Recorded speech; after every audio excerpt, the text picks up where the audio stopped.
আমি না, এটা তুমি নিজের হাতে ছোট ভাবিকে দিবে, তারপর ক্ষমা চাইবে। না হলে ছোট ভাবি এই শাড়ি কিছুতেই গ্রহণ করবে না। রুমার রাগ হচ্ছে, সে ক্ষমা চাইবে অরণির কাছে, অসম্ভব। কিন্তু উর্মির কথায় রাজি না হয়ে উপায় নাই। উর্মিকে তার বিশেষ কাজে প্রয়োজন। রুবায়েত অরণির সাথে কি করেছে তার সব কিছুই জানে উর্মি। রুমাকে এসব জানতে হবে, রুবায়েতের ইন্টেনশন বুঝতে হবে। সে কিছুতেই ভুলতে পারছে না তাদের কাটানো সময়গুলো। রুমা বাধ্য হয়ে বলল, ঠিক আছে, আমি ক্ষমা চাইবো, শাড়িও ফিরিয়ে দেবো। তারপর তুই আমাকে সব কিছু বলবি তো? নিশ্চয়ই বলবো। ওকে, ডান। রুমা চলে গেল শাড়ি নিয়ে। উর্মি মুখ টিপে হাসছে। রুমাকে বোকা বানানো কত সহজ। প্রেমে পড়লে মানুষ নির্বোধ হয়ে যায়, কথাটা তাহলে সত্যি। একদম টিনএজ মেয়েদের মতোই আচরণ করছে রুমা আপু। তবে শাড়ি উদ্ধার করার এই মাস্টার প্ল্যানটা উর্মির একার মাথায় আসেনি, পুরোটাই তাহসিনের বুদ্ধি। রুমা আপুকে ট্র্যাপে ফেলে শাড়ি উদ্ধার করার কি চমৎকার কৌশল! অথয়ের কান্না থামছেই না। সে মানুষ চিনতে এত বড় ভুল করলো। সে ভেবেছিল হাসিব ভালো ছেলে, সত্যি তার জীবনে অনেক কষ্ট, তাই মায়ায় পড়ে তাকে টাকা পাঠাতো। কিন্তু এখন বুঝতে পারলো কষ্ট বলতে কিছুই নেই, সে মানুষটাই এমন। অথয়ের প্রতি তার দেখানো ভালোবাসাও মিথ্যে। অথয়ের পাশে এখন অরণি বসে আছে। অরণির মোবাইলটা অথয়ের হাতে। কিছুক্ষণ আগে অরণি তার ফেসবুক আইডি থেকে আসিফকে মেসেজ করেছিল। অরণির সুন্দর ছবি দেখে আসিফ মুগ্ধ। কত মিষ্টি মিষ্টি কথা বলেছে। সে অরণির কণ্ঠে গান শুনতেও চেয়েছে। কত বড় অসভ্য, সুন্দর মেয়ে দেখে একদম হ্যাংলামো শুরু করেছে। অথবা এবার বুঝতে পারছে হাসিব আসলেই সব সুন্দরী মেয়ের সাথে এভাবে কথা বলে। সে একটা বদমাইশ। অথয়ের আবার কান্না পেল। এতদিন কাকে বিশ্বাস করেছিল সে? অরণি বোনের মাথায় হাত বুলিয়ে বলল, কাঁদার মতো কিচ্ছু হয়নি। মানুষের সাথে এর চেয়েও আরও ভয়ঙ্কর ঘটনা ঘটে। তোর তো তেমন কোনো ক্ষতি হয়নি, শুধু টাকা খরচ হয়েছে, এটা কোনো ব্যাপার না। প্রবাদ শুনিসনি? If money is lost nothing is lost, if health is lost something is lost, but if character is lost everything is lost. তোর তো ক্যারেক্টার নষ্ট হয়নি, তার মানে তোর কিছুই নষ্ট হয়নি। তাহলে তুই কাঁদবি কেন? অথই কাঁদতে কাঁদতেই জবাব দিল, জানি না, কিন্তু আমার খুব কষ্ট হচ্ছে। এই কষ্ট সাময়িক, খুব দ্রুত ঠিক হয়ে যাবে। এখনো বুঝতে পারছিস না কত বড় বিপদ থেকে রক্ষা পেয়েছিস তুই? যখন এটা বুঝতে পারবি তখন দেখবি তোর আরও কোনো কষ্ট লাগছে না এবং আনন্দ হচ্ছে। আচ্ছা আপু, তুমি কিভাবে ওর সাথে এমন করে কথা বললে? এমন বুদ্ধি তোমার মাথায় কেন এলো? অরণি হেসে বলল, আমি বলিনি, কথা বলেছে তো রাফাত ভাই। রাফাত ভাইয়া তোমার ছবি দিয়ে এভাবে কথা বলেছে? অথই বিস্মিত। অরণি ঘাড় নেড়ে বলল, হুম, আমি হলে জীবনেও এভাবে কথা বলতে পারতাম না, মেজাজ খারাপ হয়ে যেত। কখন কি গালি দিয়ে বসতাম। অথৈর একটু হাসি পাচ্ছে, কিন্তু কষ্ট কমেনি। তার সাথে কেন এমন হলো? জীবনের প্রথম ভালোবাসাই কেন ভুল মানুষের জন্য হলো? অরণি মাত্র 3 দিন নিজের বাপের বাড়ি অবস্থান করেছিল, আর এই 3 দিনে শ্বশুরবাড়িতে বিভিন্ন অঘটন ঘটে গেছে। দীপ্তি বাড়ি ছেড়ে চলে গেছে, কিন্তু মাহাথিরকে ফেলে রেখেছে।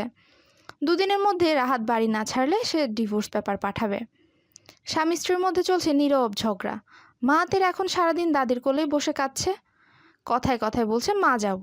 অবস্থা খুবই গুরুতর। এর চেয়ে ভয়ঙ্কর ঘটনা হলো আজ সকালে রুবায়েত এসেছিল এই বাড়িতে।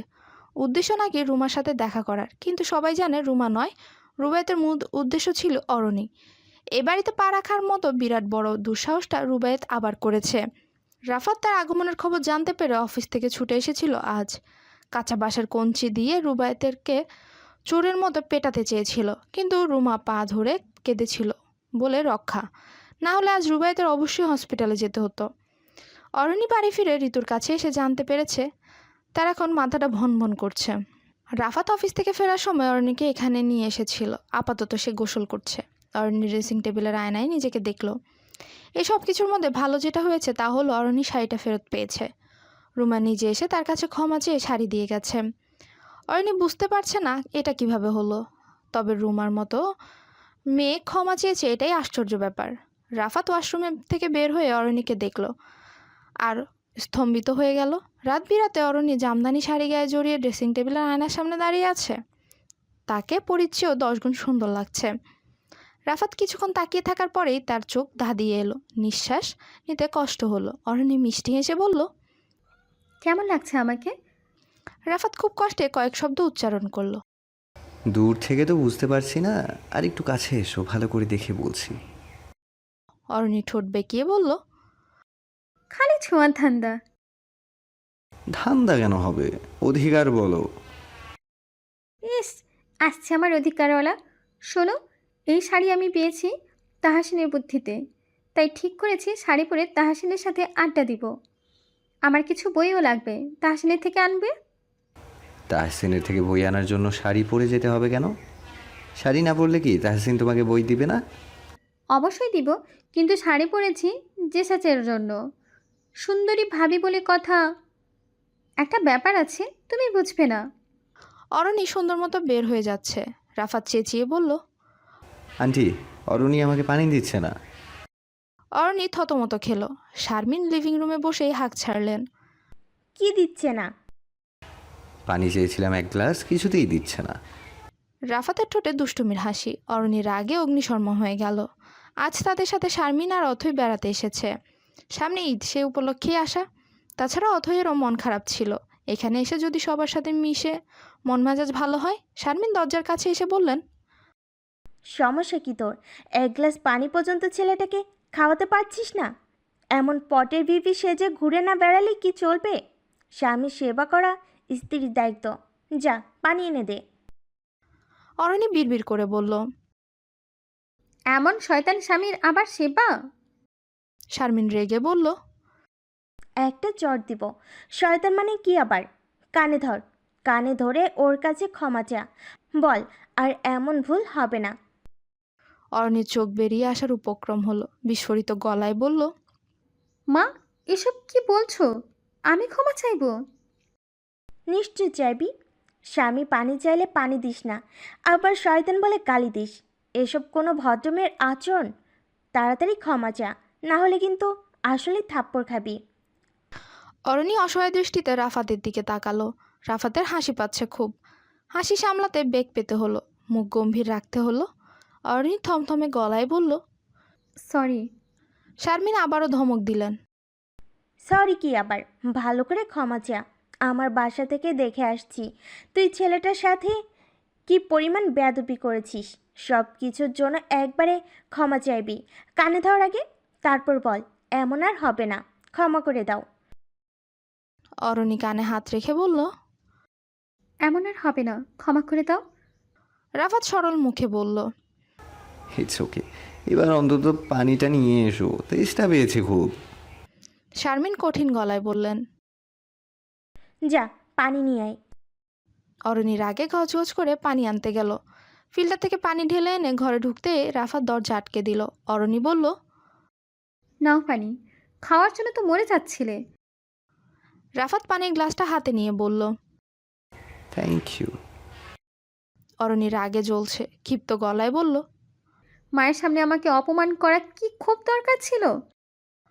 রাফাত খুব আন্তরিক গলায় বলল, সরি জান পাখি, আই লাভ ইউ। খবরদার আমাকে ধরবে না, ঘুষি মারবো। আন্টি। রাফাত আবারও ডাকতে নিচ্ছিল। অরণির সাথে সাথে রাফাতের মুখ চেপে ধরে বলল, আবার কেন ডাকছো? তুমি আমাকে কিভাবে ঘুষি মারবে সেটা আন্টিও দেখুক। করে যাও, যতদিন মা আছে ইত্রামি করে যাও। মা চলে যাওয়ার পর আবার সভায় শোয়াবো তোমায়, তখন দেখো কেমন লাগে। অরণের সাথে পাঙ্গা নেওয়ার মজা বুঝবে। রাফাত অরণ্যের হাত দুটো চেপে ধরে পিঠের পেছনে আটকে কাছে এসে বলল, সোফায় তো নিশ্চয়ই শুবো, কিন্তু তোমাকে সাথে নিয়ে। ইস, আমি তোমার সাথে সভায় শোবো না? ঠিক আছে, তাহলে বিছানাতেই। চুপ, আর একটা শব্দ উচ্চারণ করলে কিন্তু। অরণি নিজেই আর কিছু উচ্চারণ করতে পারল না। রাফাত তার মুখ একেবারে বন্ধ করে দিয়েছে, যেভাবে সবসময় বন্ধ করে দেয়। রাবে এমনভাবে দরজা ধাক্কাচ্ছেন যেন বাড়িতে ডাকাত পড়েছে। দরজা ধাক্কানো শব্দ খুব জোরে হলেও কণ্ঠ স্থির। অনেকটা আদুরে গলায় ডাকছেন তিনি। অরুণী, একটি বের হও তো মা। অরণি ধরপড় করে শোয়া থেকে উঠে বসলো। রাফাত বলল, মা, এই সময় দোতলায় কি করছেন? মনে হয় আমার মায়ের সাথে গল্প করতে এসেছিলেন। তাহলে তোমাকে কেন ডাকবেন? এখানে বসে আমি কিভাবে জানবো যে কেন ডাকছেন?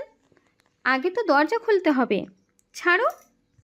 রাফাত একটু করুণ সুরে বলল, শোনো, মা যদি আবার তোমাকে সিনেমা দেখার জন্য নিচে যেতে বলে, তুমি কিন্তু যেও না। বলবে তোমার শরীর খারাপ লাগছে, প্লিজ। রাফাত এমন অনুরোধ করে বলল যে অরণির খুব হাসি পেয়ে গেল। দরজা খোলার পর দেখা গেল রাবেয়া মাহাতিরকে কোলে নিয়ে দাঁড়িয়ে আছে। মাহাতির খুব কাঁদছে। অরণি প্রশ্ন করলো, ওর কি হয়েছে মা? ওর খুব মন খারাপ, মা নেই যে, বারবার মায়ের কথা বলে কাঁদছে। রাহাতও অফিস থেকে ফেরেনি, নাকি বাড়ি ফিরে আবার বউয়ের বাপের বাড়ি বসে আছে কে জানে। কিছুই বুঝতে পারছি না। বাচ্চাটাকে নিয়ে আমি পড়েছি মহা ঝামেলায়। আমার কাছে থাকতে চাইছে না। আহারে মাহাথির বাবু, তুমি আমার কোলে আসবে? মাহাতির সাথে সাথে হাত বাড়িয়ে অরণির কোলে চলে এলো। অন্য সময় হলে কখনোই আসতো না। অরণি ভেবেছিল মাহাতির বুঝি তাকে অপছন্দ করে, কিন্তু এখন মনে হচ্ছে খুবই পছন্দ করে। তাহলে আগে কোলে আসতে চাইতো না কেন? নাকি অরণির কোলে এলে দীপ্তি মারতো বলে? রাবেয়া হাসি মুখে বললেন, একটু ঘুম পাড়াতে পারো নাকি দেখো তো। ছেলেটা সারাদিন ঘুমায়নি, খালি কেঁদেছে। শরীর ক্লান্ত এখনো, দ্রুত ঘুমিয়ে পড়বে। আপনি কোনো চিন্তা করবেন না মা। মাহাথির আজ রাতে আমার কাছে থাকুক, আপনি নিশ্চিন্তে ঘুমান।